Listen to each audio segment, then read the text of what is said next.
Kiki coucou! Première vidéo YouTube, merci infiniment de croire en moi et de me retrouver ici. Si vous êtes ici, normalement, je pense que vous venez principalement de TikTok. Mais let's go, c'est trop excitant, bref. Comme première vidéo, j'avoue que j'aurais pu faire un peu plus joyeux, mais honnêtement, ça tombait à pic et je pouvais plus attendre. Aujourd'hui, je vous emmène lire All the Bright Places de Jennifer Niven. Ce bouquin, pour ceux qui me suivent quand même depuis pas mal longtemps et surtout sur Insta, vous savez que de base, je savais vraiment rien du tout sur ce bouquin. J'étais tellement contente dans cette situation. Franchement, un petit nuage de bonheur.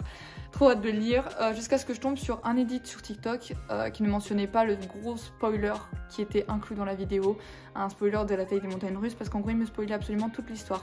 Coup dur, mais on se relève. J'ai dit à beaucoup de personnes que j'allais lire ce livre et que j'allais faire un vlog de lecture, et c'est pour ça que je suis là maintenant. Mon objectif, ça serait de le terminer vers demain après-midi, comme ça j'ai le soir pour regarder le film et voir si l'adaptation est aussi bien qu'on le prétend. Faut savoir que je pleure pas facilement pour les bouquins, et celui-là j'espère qu'il va détrôner quelques-uns, parce que j'ai lu tellement de bouquins qui étaient censés être destructeurs. Mon œil, j'ai jamais pleuré pour eux. Sur ce, on va pouvoir commencer la lecture en espérant que ça me détruise un maximum, parce que il y a tellement d'espoir dans ce bouquin, vous imaginez même pas. Ok, donc je suis arrivée au moment où ils s'ajoutent mutuellement sur Facebook et j'aime bien, genre j'aime beaucoup Finch, genre j'adore le personnage et j'ai hâte d'en savoir plus. Juste j'ai un peu de mal avec l'écriture de l'auteur, dans le style où il y a des moments où genre je suis juste en mode on s'en fout, genre son cours d'histoire ou ses anecdotes et tout. Donc je sais ça donne de la construction au personnage, à l'histoire, mais c'est pas mon style de plume préféré. Mais bon, je comprends quand même. Ok, donc j'en arrivais au moment où ils arrivent sur le pic pour leur projet d'histoire. Et je sais pas si c'est le fameux pic que j'ai vu dans l'édit ou pas. Mais si c'est le cas, c'est hyper dépressif. Bref, je continue la lecture. J'ai un peu de mal à vraiment me mettre dedans, mais ça va. Alors, hier soir, je suis allée pile à la moitié. Je suis allée directement me coucher après parce que j'étais quand même assez claquée. Aujourd'hui, c'est l'anniversaire de ma mère, du coup, j'ai pas pu lire depuis ce matin. Mais là, je vais m'y mettre. Il est 15 h, j'ai pris café, donc là, c'est bon. Et en espérant pouvoir terminer ce soir un peu avant d'aller me coucher pour regarder le film. Donc, on verra. En attendant, j'adore leur relation. Genre en mode... j'aime bien. Après, je sais que... Enfin... J'ai pas une très grande estime des personnes qui se suicident et je pense que ça va être ça à la fin. Donc, je sais pas trop comment mon rapport au personnage va bouger en fonction de ce qui va se passer. Mais... on verra. Mais je suis un peu sceptique quand même. Mais j'essaye d'aimer ce que je lis au jour le jour. Et après, on verra à la fin comment ça évolue. Bon, alors là, je suis à peu près à 2 tiers du bouquin. Et honnêtement, tous les parents, tous les adultes dans ce livre m'énervent. Mais à un point, les parents de Violette me pètent la tête. Genre vraiment, là, ils sont séparés parce qu'ils sont arrivés en retard. En retard de quelques heures. Voilà, bref, ils ont flippé pour rien. Là, ils sont genre grondés. Le père de Finch l'envoie voler dans la pièce et sa mère le regarde et ne dit absolument rien. Et après, tous les adultes à l'école, enfin, ça sert strictement à rien. J'ai juste envie qu'ils se voient parce qu'ils sont vraiment en train de progresser l'un et l'autre grâce à l'un et l'autre. Et là, ils sont juste en pause, donc ça m'énerve. Bref. Finch me fait extrêmement peur avec son histoire de placard. Mec, t'as un lit, utilise-le, s'il te plaît. Parce que là, tu fais juste flipper tout le monde. Stop. Va te coucher dans ton lit. Ah, je sens que mon cœur ne va pas tenir les prochains chapitres. C'est même pas triste, mais... J'ai terminé le bouquin. J'ai vraiment besoin de prendre une douche et de me calmer un peu. Et après, je regarderai le film. Ok, alors je suis sortie de ma douche, j'ai le bouquin avec moi et j'ai cherché le film sur Netflix. Donc là, je suis prête à enchaîner un deuxième round de pure tristesse et désarroi. Je l'écoute en V-off parce que les versions françaises, sans vouloir vexer qui que ce soit, les voix sont un peu cringe. Donc non, mes yeux ne demandent qu'une seule chose, c'est de pleurer encore un peu. Et je pense que je vais obtempérer très très rapidement. Mais voilà. Je sais pas si je vais penser à filmer genre toutes mes réactions ou pas parce que bon après c'est un film, tu vois, genre c'est assez rapide. Mais je verrai. Mais regardez qui joue Aika. Ok, la chambre de Finch, mais je valide mais à 1000%, vraiment. Mais c'est pas comme... J'imaginais pas le côté pentu, mais je valide à 100%.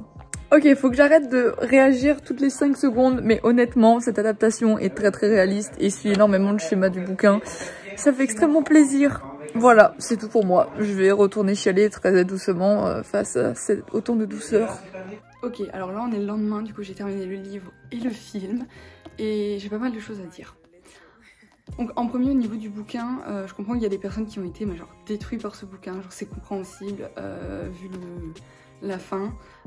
Pourtant ça n'a pas été le cas. Il y a des livres qui te métamorphosent, qui te font évoluer, qui te changent complètement. Personnellement j'en ai eu 3 et celui-là n'en fait pas partie. C'est pas qu'il est pas bon, c'est juste que j'ai pas forcément accroché avec l'écriture de l'auteur et quand t'accroches pas avec l'écriture, t'arrives pas à te mettre correctement dans l'histoire, à bien comprendre les personnages et du coup genre là déjà tu pars avec un désavantage.